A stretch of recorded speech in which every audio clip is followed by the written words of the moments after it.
제가 읽도록 하겠습니다. 17절부터 26절까지입니다. 예루살렘에 이른 이 형제들이 우리를 기꺼이 영접하거늘 그 이튿날 바울이 우리와 함께 야고보에게로 들어가니 장로들도 다 있더라. 바울이 문안하고 하나님이 자기의 사역으로 말미암아 이방 가운데서 하신 일을 낱낱이 말하니 그들이 듣고 하나님께 영광을 돌리고 바울더러 이르되 형제여 그대도 보는 바와 같이 유대인 중에 믿는 자 수만 명이 있으니 다 율법의 열성을 가진 자라. 네가 이방에 있는 모든 유대인들을 가르치되 모세를 배반하고 아들들에게 할례를 행하지 말고 또 관습을 지키지 말라 한다함을 그들이 들었도다.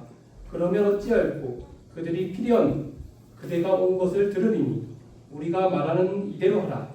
서원한 네 사람이 우리에게 있으니 그들을 데리고 함께 결례를 행하고 그들을 위하여 비용을 내어 머리를 깎게 하라.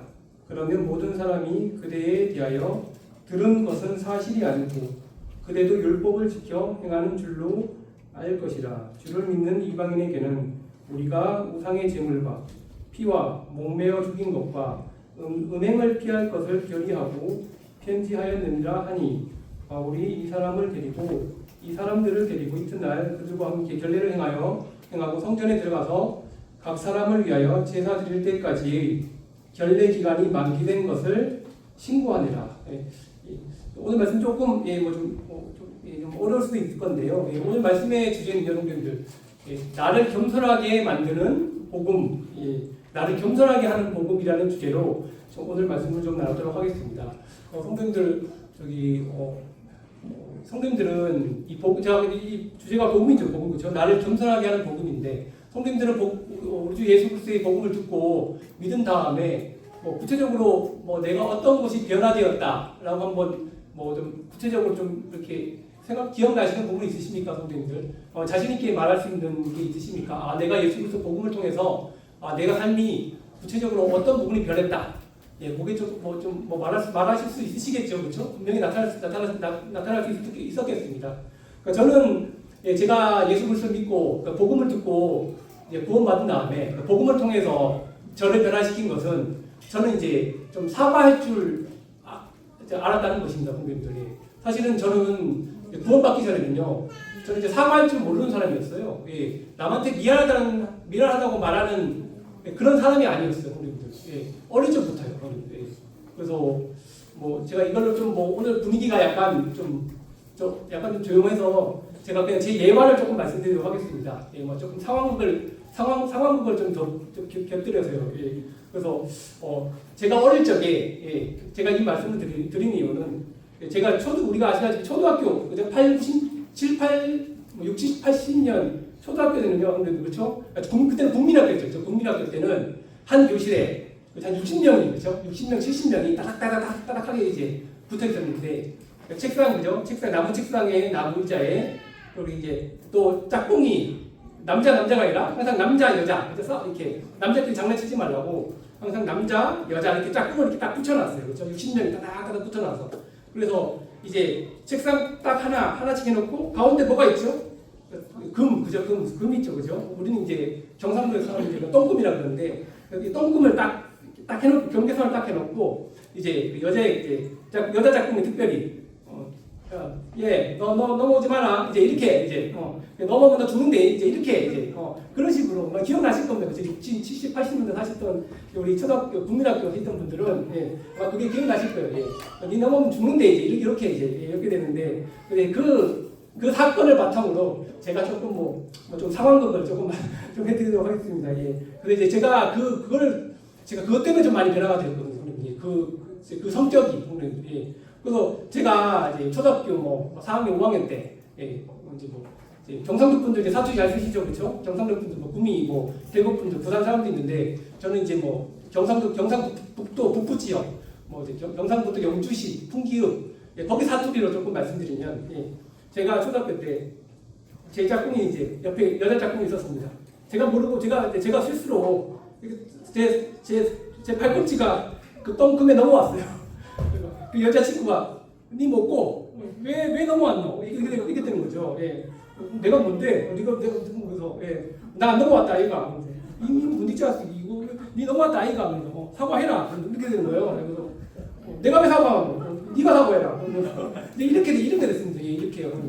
그래서 뭐 짧은 사투리지만 그 저는 이제 어릴 적부터 이제 사과할 줄을 모르던 사람이었어요. 특히 경상도 사람들이 사과할 줄 안 해요. 그런데 그래서 그 여자친구가 네 사과 좀 해라. 네가 넘어왔다 아이가. 똥금 넘어왔다 아이가. 이 문디까지 나가. 내가 왜 넘어왔노? 네가 넘어왔다 아이가. 이렇게 넘어가야 되거든요. 니 진짜로 사과 안 할 끼가. 그만 좀 그만해라. 이렇게 되거든요. 그래서 재밌었는지 모르겠지만 이게 경상도 저희 지역 사투리인데요. 그러니까 제가 이 사투리를 다 해드리는 이유는 지금 제가 사투리 안 쓰죠. 사투리 안 씁니다. 아무튼 제가 이 말씀을 제가 드리는 이유는 어릴 적부터 이게 경상도 사람 다 그런 건 아니지만 이게 남자는 뽀대가 있어야지 누구한테 사과를 하노 이제 이런 식이 있었거든요. 그러니까 저희 아버지도 저한테 너는 누구 앞에서 절대로 사과하지 마래 이제 이렇게 남자가 무슨 사과를 하노 이제 이렇게 막 남자는 뽀대 있게 살아야 되는 거 아니가 그래서 이렇게 사과를 하지 말라고 그러셨거든요. 항상 그래서 참 이제 제가 이제 예수님 이제 믿기 전에는 친구들 만나서 사과도 잘 안 하고 뭐 잘못한 일이 있어서 사과를 잘 안 했던 그런 사람이었어요. 그런데 이제 예수 그리스도를 믿고 구원받은 다음에 제가 이제 시도 때도 없이 이제 사과를 하게 되더라고요. 이제 그게 바로 이제 복음이 저를 이제 변화시켰던 그런 정말 놀라운 기적 중에 하나였습니다. 여러분들도 좀 자주 사과를 하고 뭐 성도들에게 아니면 뭐 주위 분들에게 뭐 좀 진정 어린 사과 같은 거 많이 하고 계시나요, 성도님들? 그래서 우리는 많이 좀 사과를 많이 하면 그렇죠? 너무 상대방이 너를 너무 만만하게 보인다. 너무 사과 같은 거 하지 말라 그러지만 사실 우리가 복음적인 측면에서 봤을 때 성도님들 우리가 예수 그리스도를 믿고 구원받은 이유는요, 성도님들 사과로부터 시작합니다. 그렇지 않습니까, 성도님들? 사과 어떤 사과입니까? 예수님 죄송합니다. 예수님 정말 죄송합니다. 제가 정말 죄인이었습니다. 예수님을 떠나 살아왔던 제가 정말 정말 죄인이었습니다. 정말 예수님 앞에서 제가 정말 지옥적인 죄를 이렇게 많이 범했습니다. 주님 정말 사과드립니다. 용서해 주십시오. 그렇죠? 그 사과를 넘어서 이제 회개까지 이르는 단계가 바로 그때 우리가 이제 복음을 깨닫는 거 아니겠습니까, 성도님들? 그렇죠? 그래서 복음의 출발점은 사실 이제 그죠? 사과로부터 시작되는 것이 저는 이제 제 생각이라고 생각을 하게 됩니다. 근데 제가 이 말씀을 드리는 이유는 그럼 사과를 어떻게 드려야 되는 겁니까, 성도님들? 사과를 어떤 마음으로 드려야 되죠? 겸손한 마음이 없으면 사과를 못 드린다는 거죠, 성도님들. 그냥 입으로는 미안해. 저도 경상도 사투리가 사과라는 말을 안 쓰지만 고마해라 됐다 아이가 여기서 사실 사과거든요. 고마 좀 됐어. 내가 이만큼 하면 됐어. 이게 바로 이제 사과의 뜻이거든요. 근데 이제 듣는 상대방 입장에서는 잘 모르지만 그렇지만 성도님들 결국은 이 겸손한 마음이 없이는 복음을 깨달을 수 없다는 것입니다, 성도님들. 그래서 제가 오늘 드린 말씀은 복음이 결국은 나를 겸손하게 만드는 것입니다. 그래서 이제 본론으로 들어가게 되면 우리 사랑하는 성도님들은 이 복음, 제가 이걸 주제가 나를 겸손하게 하는 복음이라고 했는데 그럼 우리 성도님들은 복음이 무엇이라고 생각하십니까? 복음의 뜻. 우리가 책에서 봤을 때는 복음은 예수 그리스도의 기쁜 소식이라고 말합니다, 성도님들이. 그죠? 물론 맞는 말이죠, 그렇죠? 그건 정답입니다. 그래서 하지만 성도님들, 저는 이렇게 생각합니다. 우리가 쉽게 생각하기에는 복음이 뭘까?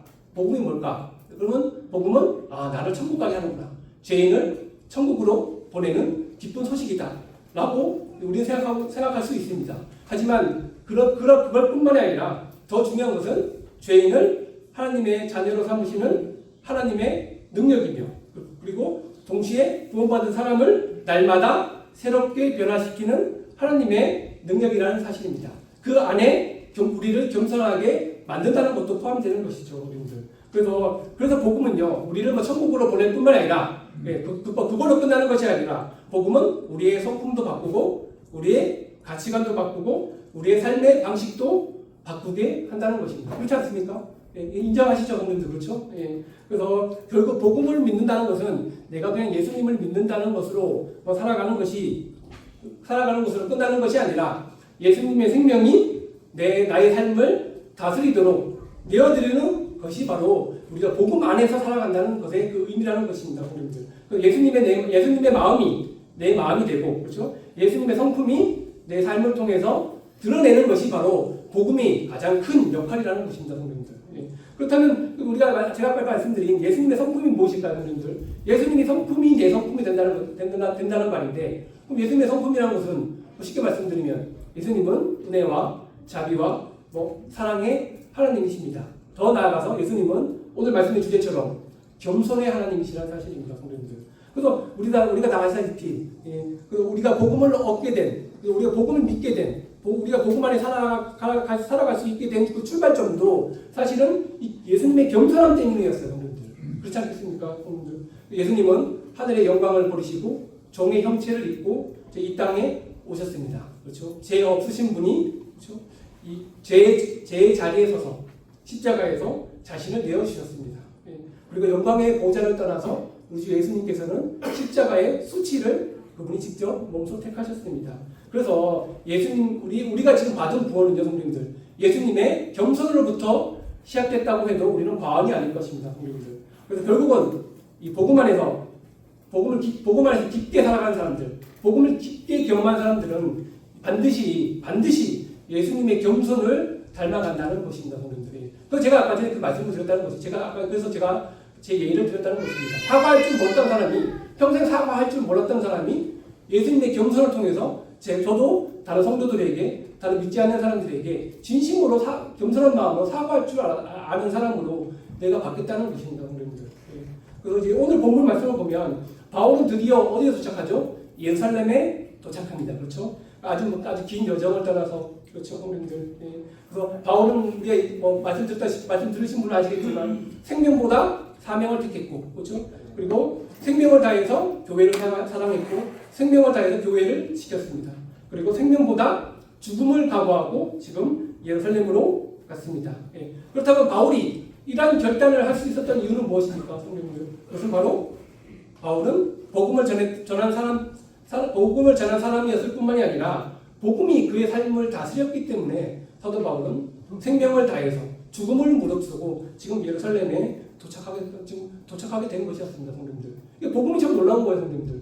복음이 바울의 생각을 바꾸었고, 복음이 바울의 삶의 가치관을 바꾸었다는 것입니다. 여기 계신 남사교회 성도님들 그렇지 않겠습니까? 누가 여러분들 바꾸었습니까? 제가 바꾸었습니까? 아니지 않겠습니까? 오직 복음이, 그렇죠? 우리 주 예수 그리스도의 생명이 여러분의 생각과 여러분의 삶의 방식과 여러분의 삶의 가치관을 바꾸었다는 것입니다. 바울도 그렇게 바뀌었다는 것이죠. 그래서 더 나아가서 그 이 복음이, 그렇죠? 바울이 깨달은 복음, 바울이 전하는 복음이 결국은 바울을 하나님 앞에서 겸손하게 만들었다는 것입니다. 그래서 그는 오늘 본문 말씀이 조금 어렵지만 좀 이해 안 될 수도 있겠지만 이해 안 될 수도 있겠지만 중심적인 결론은 그겁니다. 바울은 자신의 권리와 자신의 유익과 자신의 자존심을 다 내려놓고 하나님의 뜻을 먼저 선택하게 되었다는 것입니다. 결국 복음이 바울을 겸손하게 만들었다는 것이죠, 성도님들. 그래서 따라서 오늘 말씀을 통해서 이 복음이요, 성도님들, 우리가 지금 믿고 있는 복음, 우리가 지금 받아들이고 있는 복음이 사람을 얼마나 겸손하게 만드는지 이 부분에 대해서 우리가 함께 좀 알아보도록 하겠습니다. 첫 번째 단락은요, 17절부터 20절입니다, 성도님들. 복음이 어떤 역할을 하냐면, 어떤 능력을 하냐면, 첫 번째로는 복음은요, 하나님의 일만 자랑한다는 것입니다, 성도님들. 첫 번째로는 복음이 하는 역할이, 우리를 겸손하게 하는 능력 중에 하나가, 복음은 나를 자랑하는 것이 아니라 하나님의 일만 자랑하게 한다는 것입니다. 17절에 보시면 바울과 그의 동력자들은 어디 도착했죠? 드디어 예루살렘의 먼 여정을 거쳐서 예루살렘에 도착했습니다. 바울이 예루살렘에 온 목적은 두 가지였어요. 딱 두 가지. 먼저 이제 예루살렘에 있는 가난한 성도들, 예루살렘 교회 가난한 성도들에게 이제 헌금을 전달해 주기 위해서 그동안 이제 바울이 3차 전도 여행, 2차, 3차 전도 여행을 통해서 이제 이방인 교회로, 그렇죠? 많이 갔다 왔잖아요, 그렇죠? 거기서 이제 헌금을 전달받아서 예루살렘 교회의 가난한 성도들에게 헌금을 전달하기 위한 목적으로 예루살렘으로 왔고, 그리고 두 번째로는 제가 예전에 말씀드렸다시피 바울은 죽음을 각오하고서라도 예루살렘에 있는 유대인들에게 복음을 전하기 위해서 여기 지금 예루살렘에 왔습니다, 성도님들. 그래서 17절에 보시면요, 형제들이 우리를 기꺼이 영접하거늘. 그 예루살렘 교회 형제들은 어떻게 했죠? 바울을 기쁨으로 맞이했습니다. 그리고 18절에 그 이튿날 바울이 어디 들어갔죠? 교회 지도자인 야고보와 교회 장로들을 찾아갑니다. 그렇죠? 근데 성도님들, 예, 이 말씀은 되게 정말 매우 특별한 만남이었어요, 성도님들. 매우 특별한 만남. 예. 우리가 다 뭐 기억하신지 모르겠지만 사도행전 15장 보시면요, 예루살렘 그 회의가 있었습니다. 그렇죠? 사도행전 15장에서는 그 예루살렘 회의가 있었는데, 예, 그러니까 그때 바울이 그렇죠? 예루살렘 교회 장로들을 처음으로 그때 만났어요. 예, 그렇죠? 예, 그때 만난 이후에 이제 21장, 그렇죠? 15장부터 21장 사이에서 8년의 시간이 지났습니다. 결국은 8년 만에 바울이 야고보와 교회 장로 지도자들, 교회 목자, 장로들을 만난 것이었어요. 그러니까 이 8년 동안에 하나님은 바울을 통해서 매우 놀라운 일을 행하셨죠. 우리가 다 아시다시피 15장에서 오늘 21장 사이에 바울에게 어떤 일이 일어났습니까? 2차 전도 여행, 그렇죠? 3차 전도 여행을 바울이 가게 되었습니다. 거기서 바울은요, 소아시아, 그렇죠? 마게도니아, 아가야, 즉 유럽, 그렇죠? 유럽 지역에 사도 바울이 복음을 전하였습니다. 복음을 전하는 통해서 유럽 지역에 많은 교회가 세워졌습니다. 믿는 많은 사람들이 구원을 받았습니다. 또 그 많은 사람들 중에 많은 또 성도들이 하나님의 일꾼으로서 세워졌습니다. 사실 이 바울의 눈, 그렇죠? 사람의 눈으로 보면 이 바울은 사실 자랑할 것이 정말 많은 사람이었어요. 그렇지 않겠습니까? 2차, 3차 전도 여행 기간 동안에 이 8년의 시간 동안에 바울은 사실은 정말 많은 일들을 이루었습니다. 그렇죠? 하나님의 사역을 통해서. 그럼 우리 같았으면 어떻게 했을까요, 성도님들? 나 같았습니다, 성도님들. 저도 성도사이지만, 성도님들. 제 예를 들면, 여러분, 남산교회 성도님들, 제가 8년 만에 지금 남사에 왔습니다. 주님, 정말 놀랍게도 저를 통해서 스리랑카에 5개의 교회, 6개의 교회가 세워졌습니다. 올해도 많은 사람들이 예수님을 영접하고, 지금도 제가 이번에 침례 줄 사람이 10명, 20명이 됩니다. 하나님이 저를 크게 사용하셨습니다. 이렇게 조금은 자랑하고 싶지 않겠습니까, 성도님들? 그렇죠? 조금 내 이름이 조금 드러나고 싶고, 내 일을 조금 더 자랑하고 싶고, 그렇지 않겠습니까, 성도님들?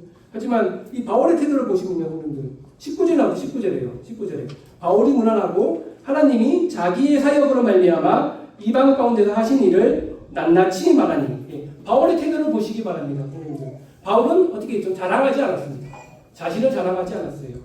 19절에는요, 누가는요, 사도행전 기록자 누가죠, 그렇죠? 누가는요, 바울이 한 일을 기록하지 않았어요, 그렇죠? 바울은 정말 많은 일을 행하였지만 바울이 한 일을 기록하지 않았고, 오히려 누가는요, 무엇을 기록합니까? 하나님께서 하신 일을 기록하고 있습니다.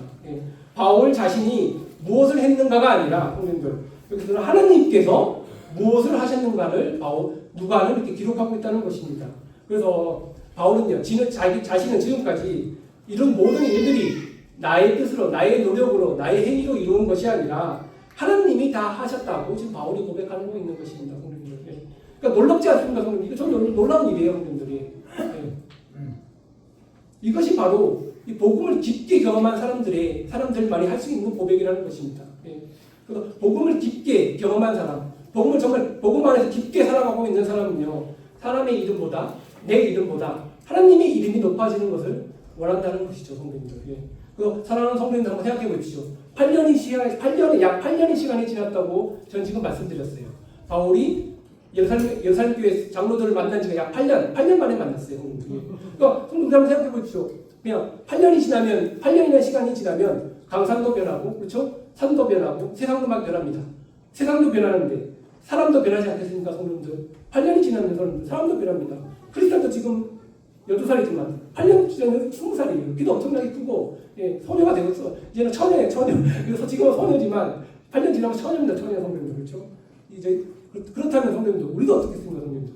8년 지나면 조금 그 사이 가운데 조금 성공하면 교만해집니다. 그렇죠? 그 8년 사이에 내가 조금 더 인정받으면, 그렇죠? 내가 조금 더 높아지고 싶어 합니다. 내가 드러내지고 싶어 합니다. 이게 바로 사람의 마음인 것 같아요. 그렇죠? 시간이 지나서 내가 조금 성공하면, 내가 좀 교회에서 인정받으면, 내가 교회에서 어떤 일을 좀 좋은 일을 맡게 되면, 그죠? 8년 시간이 지나서, 그럼 어쩔 수 없이 나도 우쭐대기 시작하고, 하나님의 이름보다 내가 더 높아지고, 내가 드러나기를 원하는 것입니다. 하지만 이 바울은 어떻게 됐죠, 성도님들? 바울은 8년의 시간이 지났어도 그는 여전히 복음 안에서 살았습니다, 성도님들. 복음만을 자랑하며 살았습니다. 그러한 삶이 복음, 바울의 믿음의 중심을 흔들리지 않게 있다는 그런 원동력이 되었다는 것이죠. 그래서 사랑하는 성도님들, 그래서 복음 안에 살아라, 복음 안에 살아내라. 저는 이 말씀이 되게 중요한 것 같아요, 성도님들. 예. 왜냐하면 복음만이 우리를 겸손하게 만들 수 있기 때문에, 성도님들. 예. 그리고 우리에게도 변하지 말아야 할 그 교훈이 있다는 것이죠, 성도님들. 예. 그래서 나를 자랑하는 것이 아니라 우리는 오직 나를 구원하신 우리 주 예수 그리스도만을 자랑하고 또 내 안에 있는 복음만을 자랑하는 것, 성도님들. 또 하나님의 은혜를 자랑하는 겸손이 우리에게 필요하다는 사실입니다, 성도님들. 그래서 우리가 복음 안에서만이 살아갈 때 우리의 믿음의 중심이 교만으로 휩쓸리는 것이 아니라 겸손 안에서 우리가 굳건히 서 있을 수 있다는 것입니다, 성도님들.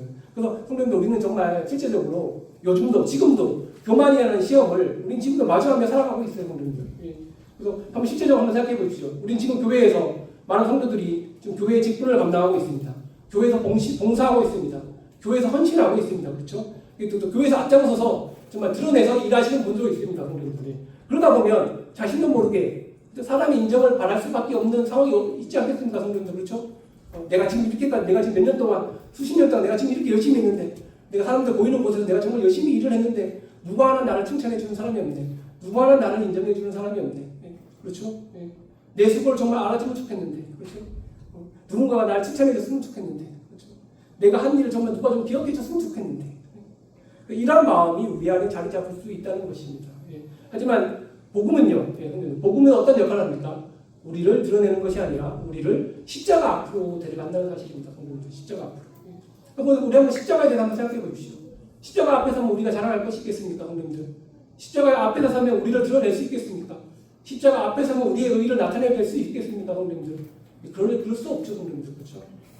내가 잘나서 구원받았습니까? 아니죠, 그렇죠? 내가 의로워서 하나님의 자녀가 되었습니까? 그게 아니죠, 성도님들. 그렇죠? 그래서 우리가 정말 십자가 앞으로 나아가는 것, 복음 안에서 살아내는 것, 이게 바로 우리를 겸손하게 만드는 가장 중요한 덕목 중에 하나라고 저는 생각을 하게 됩니다. 그래서 정말 우리가 복음 안에서 예수 그리스도의 은혜가 안에서 살아가고 있다면 정말 철저하게 내가 부인되고, 그렇죠? 하나님의 이름이 높아지는 그런 삶을 살아야 된다는 것입니다. 이것이 바로 복음이 만들어내는 참된 겸손이라는 사실입니다, 성도님들. 그렇죠? 바울이 그래서 이렇게 자기를 자랑하지 아니하고 하나님의 일만을 자랑했을 때, 20절에 뭐가 나오는데, 20절에 성도님들, 바울이 하나님만을 자랑했을 때 20절에 그들이 듣고, 그렇죠? 교회 장로들이 듣고 하나님 누구께 영광을 돌렸죠? 하나님께 영광을 돌렸다. 그래서 바울의 보고를 들은 장로들은 그래서 바울을 칭찬하지 않았어요. 우리 바울 형제님, 이렇게 놀라운 사역을 하셨군요. 정말 칭찬합니다. 그게 아니라, 그렇죠? 네. 장로들은 바울을 칭찬하지 아니하고 오히려 하나님께 영광을 돌리리라. 이 말씀을 좀 주목하셨으면 좋겠어요. 이것이 바로 복음이 만들어내는 그저 아름다운 이 겸손의 열매라는 사실입니다. 하나님만을 높이고 하나님께 영광을 돌리는 것, 그렇죠? 이것이 바로 복음이 만들어내는 다시 한번 참된 겸손이라는 사실입니다. 사랑하는 성도님들, 남자들 성도님들, 우리 성도님들 정말 이렇게 살아가셨으면 좋겠습니다. 그렇죠? 이렇게 복음 안에서 정말 겸손한 삶을 좀 살아가셨으면 좋겠습니다. 우리 때문에 나의 이름이 드러나는 것이 아니라 나의 사역 때문에, 나의 교회에서 내가 하는 직분 때문에, 교회에서 내가 하는 헌신을 통해서 내가 높이를 받는 것이 아니라 하나님께 영광을 돌리기를 원합니다, 성도님들. 그래서 사랑하는 성도님들, 정말 내가 아닌 오직 하나님만을 자랑받기를 원하십니까? 그렇다면 이 복음 안에서 우리가 정말 살아가야 된다는 것이죠. 복음 안에서 우리가 겸손을 배워야 된다는 것입니다. 십자가 안에서 우리가 주님만을 바라봐야 된다는 것입니다. 우리가 오직 십자가에서 앞에서만 섰을 때만이 나를 보는 것이 아니라 오직 주님만을 바라볼 수 있다는 것이죠. 그래서 복음 안에서 우리는 다시 한번 겸손해야 된다는 사실입니다. 그래서 결국은 성도님들, 복음은요, 사람을 높이는 능력이 아니고 누굴 높입니까, 성도님들? 복음은 하나님만을 높이는 하나님의 놀라운 능력이라는 사실입니다, 성도님들. 이게 첫 번째 단락이죠, 그렇죠? 그래서 복음은 나를 자랑하는 것이 아니라 하나님의 일만 자랑한다는 것입니다. 그리고 20절부터 이제 24절 보시면요, 두 번째 복음은요, 복음은 내 권리를 내려놓고, 성도님들, 믿음의 공동체의 유익을 구한다는 것입니다, 성도님들. 다시 한번 말씀드리지만 바울은 내 자존심과 내 권리를 다 내려놓고 오직 교회의 유익을 구한다는 것입니다, 성도님들. 그래서 이게 제가 말씀드렸듯이 바울의 보고를 들은 예루살렘 교회 장로들과 야고보는 하나님께 영광을 돌렸습니다.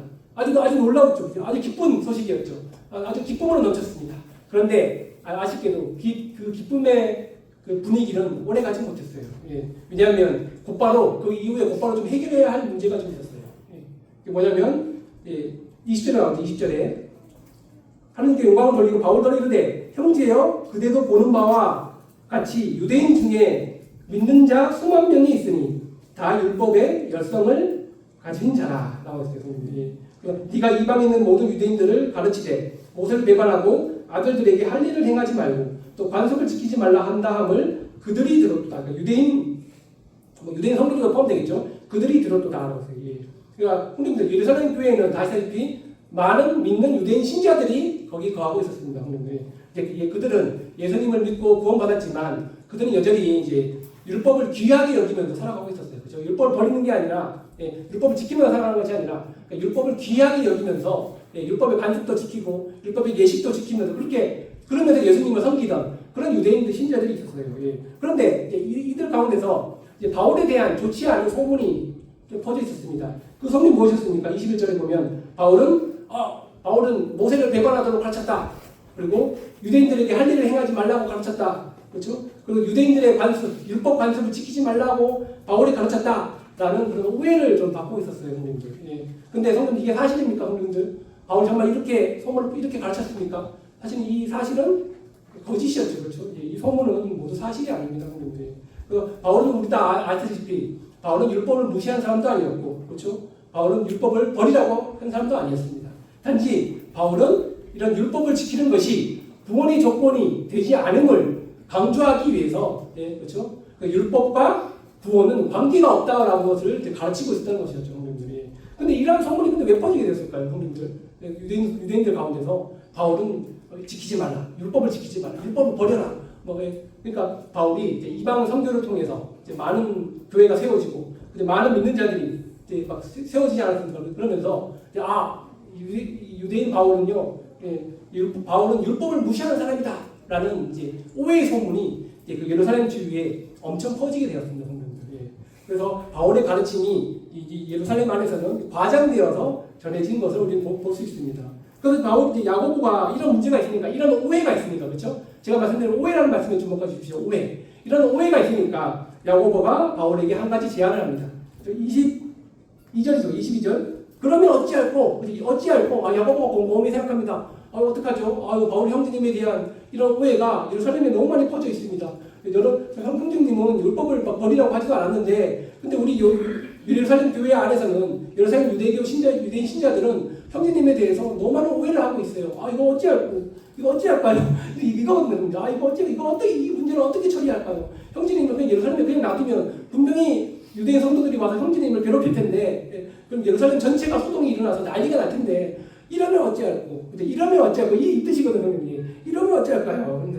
그러니까 23절에 우리가 말하는 이대로 하라. 소원한 네 사람이 우리에게 있으니 그들을 데리고 함께 결례를 행하여 그들을 위하여 비용을 내게 하라. 이렇게 시작되거든요, 성도님들. 그러니까 이제 쉽게 말씀드리면 야고보는 이제 이러면 어찌할꼬 하면서 좋은 생각, 좋은 제안을 하나 바울에게 제안합니다, 성도님들. 4명의 유대인 성도들과 형제들과 함께, 지금 형제인지 모르겠 정확하지 모르지만 유대인 사람과 함께 예루살렘 성전에 올라가서 유대 율법의 결례 예식을 행하라.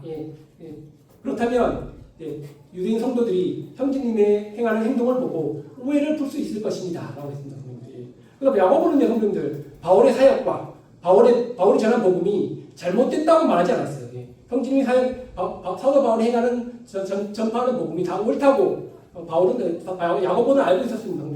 하지만 야고보가 이렇게 제안한 이유는 바울이 지금 처해 있는 오해를 풀기 위해서, 그런 오해를 풀고 교회의 화평을 위해서 야고보가 바울에게 율법을 조금 지켜셔야 될 것 같습니다. 율법의 관습을 조금 행하셔야 될 것 같습니다. 이런 제안을 하게 됩니다. 우리 남자교 성도님들 한번 생각해 보십시오. 저는 이제 MBTI 중에 극 F입니다. 극 F예요, F. 진짜 F입니다. 그래서 저 공감을 좋아하고, 공감하는 능력이 있습니다. 공감하는 능력이 좋아하고, 저는 이제 바울의 입장이었으면 어떻게 했을까 이제 생각이 되더라고요. 바울이 이렇게 제안을 받았어요. 그렇죠? 야고보 형제님한테, 형제님 좀 예루살렘 성전에 올라가서 형제들과 4명의 우리 형제들과 함께 정결 예식을 좀 해야 될 것 것 같은데 좀 하시죠. 예. 율법을 조금 지켜야 될 것 같은데요. 이렇게 좀 물어본 거예요. 예. 제가 바울이었으면 어떻게 할까 해봤어요. 예. 성도님들이 바울의 입장이었으면 어떻게 됐을까 성도님들이. 예. 저 같아도 좀 마음이 상했을 것 같아요. 예. 그렇지 않았을까요, 성도님들? 형제님, 제가 무엇을 잘못했나요? 그렇죠? 예.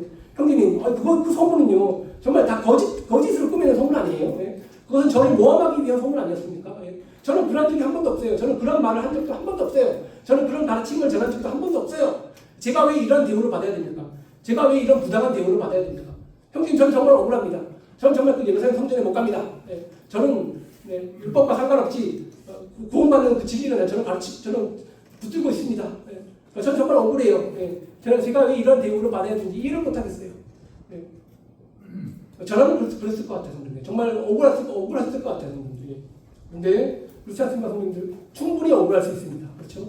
그리고 충분히 또 해명할 수 있는 상황이 있어요. 그렇죠? 또 충분히 내 권리를 주장할 수 있는 또 그런 능력도 있습니다. 그렇죠? 하지만 바울은 어떻게 했습니까, 성도님들? 바울은 자신을 변호하지 않았습니다. 그렇죠? 자신의 권리를 내세우지 않았습니다. 바울은 자신을 변호하기보다는 무엇을 생각했습니까? 교회의 유익을 먼저 생각했다는 것입니다. 성도님들이 자기의 자존심보다 그렇죠? 교회의 유익, 교회의 화평을 먼저 생각했다는 것입니다. 성도님들이. 그래서 여기는 성도님 이게 바로 이게 바로 복음이 가진 놀라운 능력이라고 생각해요. 성도님들이. 제가 처음 말씀드렸잖아요. 복음은 우리는 그냥 쉽게 생각하기를 복음은 우리를 천국으로 보내준다. 그렇죠? 예수 그리스도의 복음은 죄인인 나를 천국으로 보내준다. 그것만 생각하고 있지만 아니에요, 성도님들. 그렇죠? 복음이 가진 우리의 능력은요. 때때로 우리가 가지고 있는 자존심, 권리, 그걸 또 복음 앞에서 내려놓게 하는 겸손의 마음을 갖게 한다는 것이죠, 성도님들이. 그래서 우리가 주목해야 될 부분은 바울은 우리 말씀만 읽었지만 바울은 결국은 예루살렘 성전에 올라갔죠, 그렇죠? 야고보가 시키는 대로 제안한 대로 했습니다, 그렇죠? 그럼 결국은 바울은 자기 자존심을 내려놨습니다, 그렇죠? 자기 자존심 내려놨어요. 그렇지만 바울은 절대로 이 복음의 진리와는 타협하지 않았습니다, 그렇죠?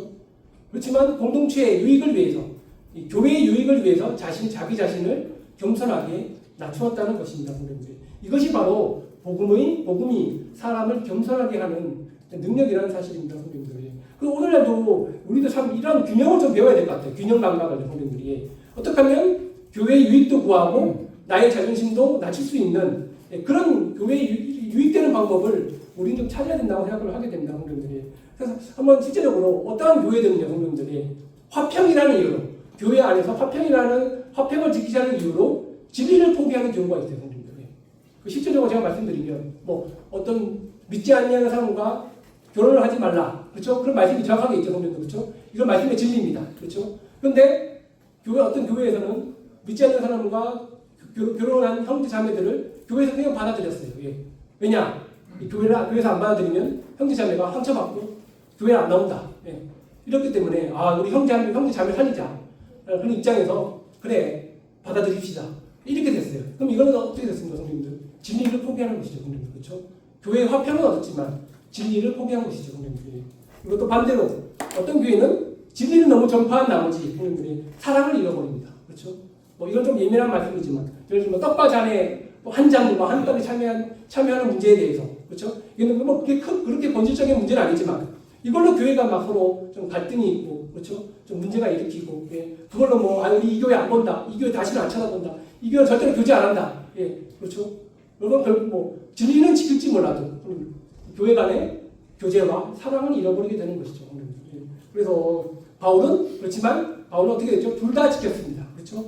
자기 자존심도 내려놓고, 하지만 복음의 진리를 지켰다는 것이죠, 성도님들. 그래서 이 말씀을 통해서 제가 말씀드린 것은 우리 사랑하는 남성교회 성도님들, 우리도 때때로는 교회의 유익을 위해서, 또 복음 안에서 성도님들, 우리의 권리, 우리의 자존심을 양보할 때가 있다는 것이죠, 성도님들. 그렇죠? 교회에서 오늘 이제 말씀 끝나고 애착 끝나면 성도님 뭐가 있죠? 자매회 있고 형제회가 있습니다, 그렇죠? 우리 자매 형제회에서 좀 여러 많은 논의사항들 서로 각자 생각들 막 발표하고 의논하잖아요, 성도님들. 그렇죠? 그러면 어떤 일이 일어나죠? 때로는 내 의견이 더 좋은데, 그렇죠? 내가 생각했던 그 방식이 더 좋은데 왜 이렇게 안 하지? 왜 이렇게 안 따라오지? 그렇죠? 이런 일이 좀 있을 수 있겠죠, 성도님들. 그렇죠? 하지만 그것이 복음의 진리라면 우리는 그걸 계속 붙잡아야 되는 거죠. 그런데 만약에 내 의견과 내 생각이 우리 이게 내 자존심과 그렇죠? 내 고집으로 나온 것이라면 솔직하게 말씀드리면 과감히 버리셔야 된다는 것이죠. 예. 형제와 자매의 유익을 위해서 그렇죠? 내 고집과 내 뜻대로 내 뜻대로 해야 돼요. 그렇죠? 내 고집대로 해야 됩니다. 이렇게 하셔야 됩니다. 이렇게 했다가는 그렇죠? 화평이 아니라 오히려 분란만이 일어날 수 있다는 것입니다. 물론 그 방법이 좋을지라도 그렇죠? 그래서 성도님들 제가 이 말씀드린 것은 결국은 우리 남자교회는요, 성도님들 내가 이기는 것이 아닙니다. 그렇죠? 내 방식과 내 방법대로 해서 이기는 교회가 남자교회가 아니라 성도님들이 함께 세워가는 교회가 바로 남자교회라는 사실입니다. 성도님들이. 그래서 복음은 우리에게 이렇게 묻습니다. 형제여, 그렇죠? 너의 자존심을 세우고 싶으냐? 그렇죠? 내 자존심을 세우고 싶으냐? 아니면 교회를 세우고 싶으냐? 그렇죠? 바울은 무엇을 택했습니까, 성도님들? 자기 자존심을 택하는 것이 아니라 교회를 세우는 길을 택했습니다, 성도님들. 이것이 바로 오늘 말씀 주제 복음이 만들어내는 겸손이라는 사실입니다, 성도님들. 우리 복음이 아니었더라면 다시 한번 뒤로 돌아가지만 내 방식대로 그렇죠? 내 의견이 맞다고 계속 교만하며 고집들 가운데로 살아왔을 것입니다. 복음이 아니었더라면 난 정말 평생 다른 사람한테 사과하지 않았을 것입니다. 그런데 복음이 바로 예수 그리스도의 복음이 바로 우리를 여러분들을 겸손케 하지 않았습니까? 이 자리에서 이 겸손은 복음이 만들어내는 겸손은 내 노력과 내 의로 만들어내지는 성품이 아니라는 것을 정말 기억하셨으면 좋겠습니다. 그래서 우리가 복음을 붙들고 복음 안에서 순종하며 살아갈 때 우리 안에서 이런 놀라운 겸손의 열매가 이루어진다는 사실입니다. 그래서 복음이 우리의 교만을 무너뜨리고 믿음의 공동체를 세우는 사람으로서 우리를 변화시킨다는 것입니다. 세 번째로 보실까요? 25절.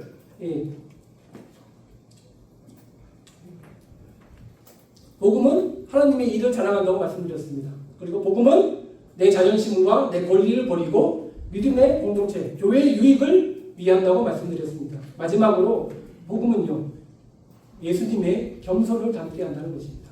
가장 중요한 것을 보는 거죠. 복음을 통해서 우리는 예수님의 겸손을 담게 한다는 것입니다. 그리고 25절에 25절이죠, 성도님들. 25절.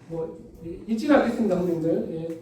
바울이 제안했죠, 그렇죠? 바울이 제안했습니다. 예루살렘 성전에 올라가서 4명의 사람들과 함께 정결 예식을 행하십시오. 바울은 어떻게 했습니까? 자기 권리와 자기 자존심을 다 내려놓고 야고보의 제안에 순종하여 결국은 예루살렘 성전에 올라가서 정결 예식을 이제 행하려고 하는 순간입니다, 성도님들. 그래서 이 정결 예식은요, 나시린 민수기 6장에서 나시린 소원과 좀 관련이 있다고 그러더라고요, 성도님들.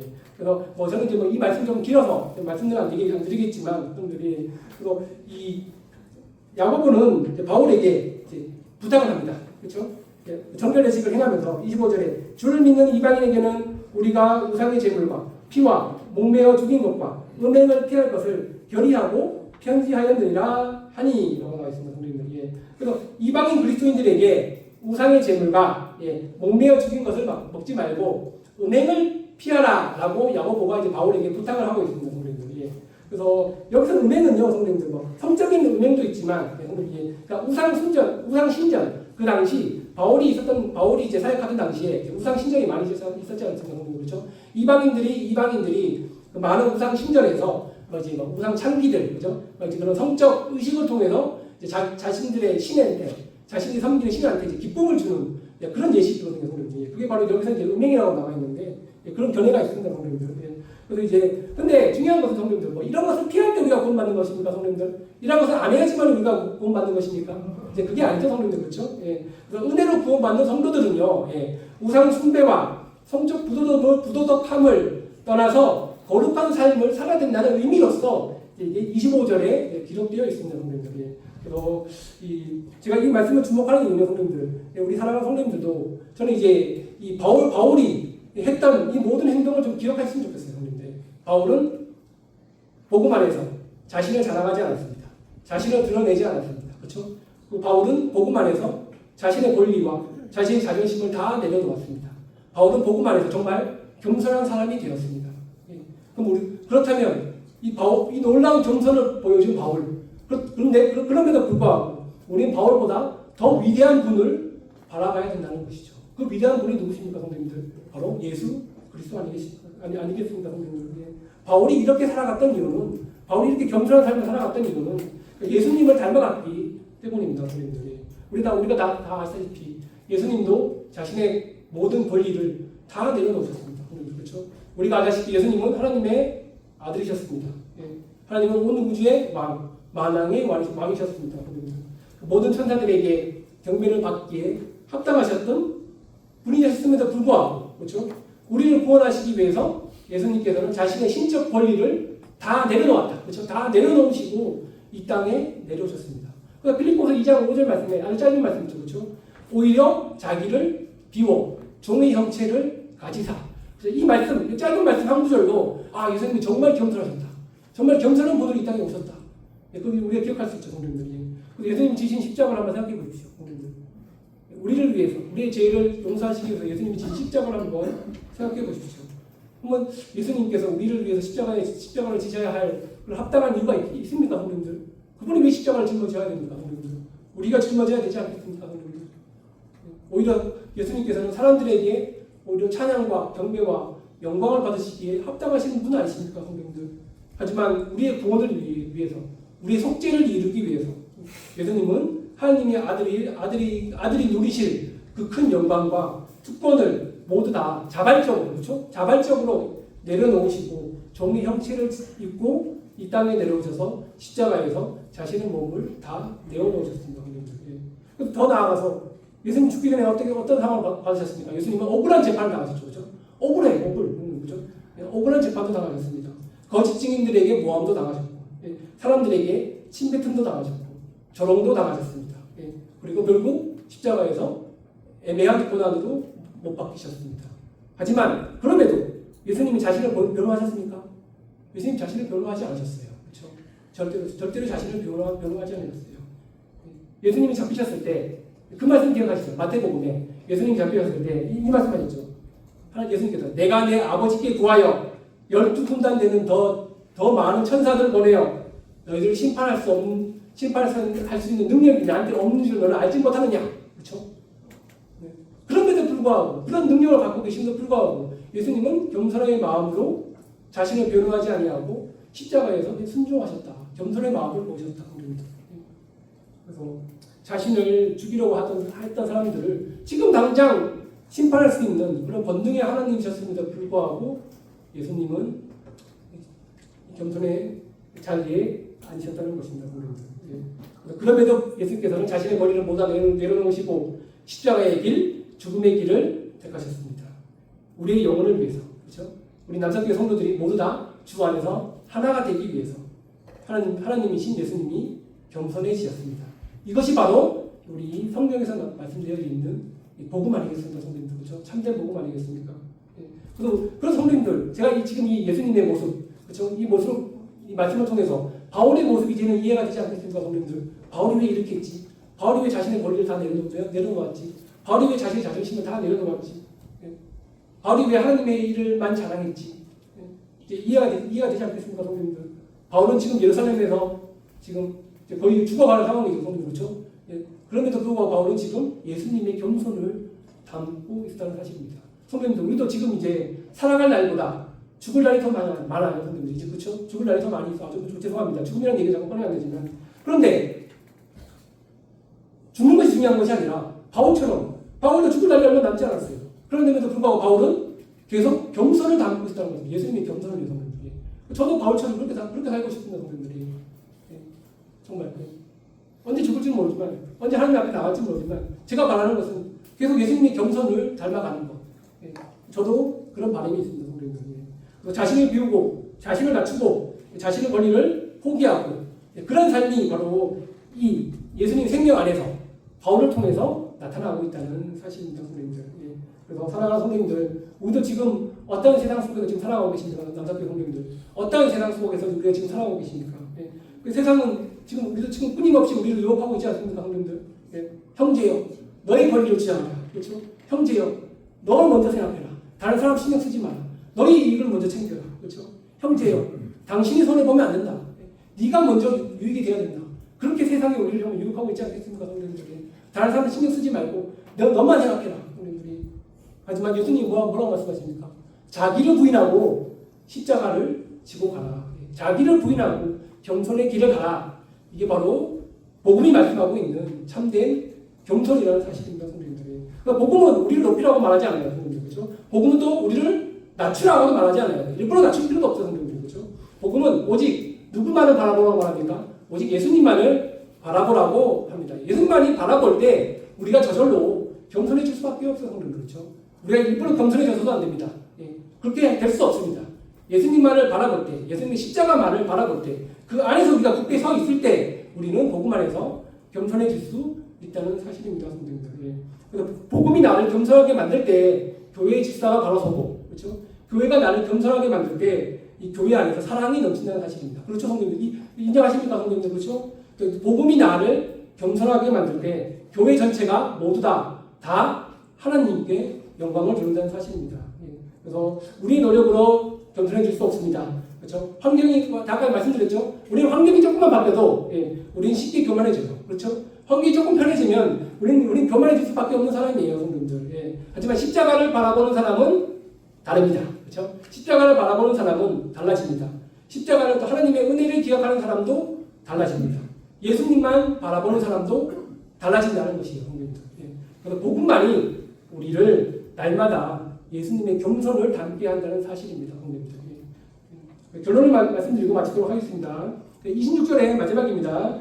바울이 이 사람들을 데리고 이튿날 그들과 함께 결례를 행하고 성전에 들어가서 각 사람을 위하여 제사 드릴 때까지 결례 기간이 만기된 것을 신고하니라. 어떻게 됐죠, 결론은 성도님들? 바울은 정결 예식을 모두 다 마쳤습니다. 그렇죠? 마쳤죠.